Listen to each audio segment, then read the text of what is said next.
Možeš li zamisliti sebe kao ribu? Mogu, to je bar lako. Često sam to činio. Vrlo dobro.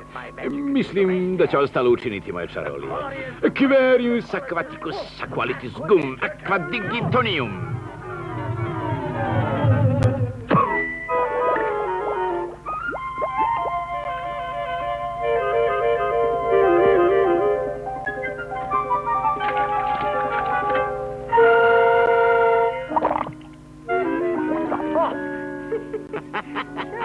Mislio si da odmah možeš zaplivati kao ribice.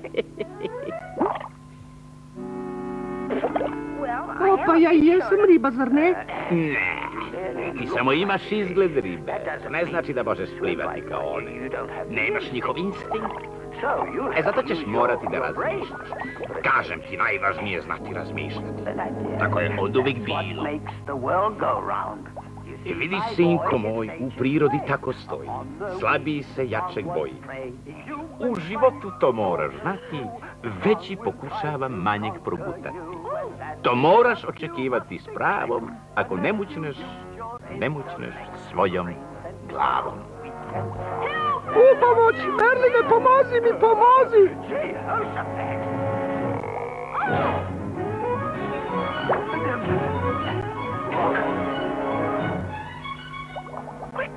Merline, čarolija! Ne, snalazi se sam, momče. Samo ćeš tako vidjeti da sam u pravu. Kako to misliš? Caruje, snaga klade valja. Nemoj da gubiš glavu, potrebi je. Nadmudri gadnog nasrtljivca. Pametan potez, momče, tako treba razmišljati.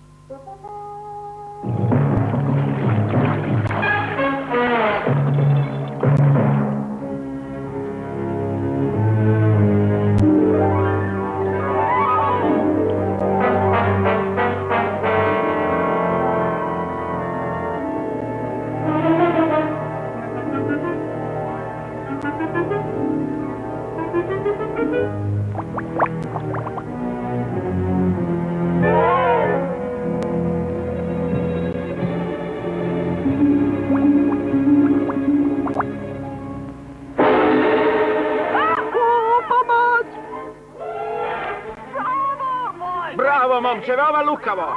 Da li je lekcija završena? Jesi li shvatio?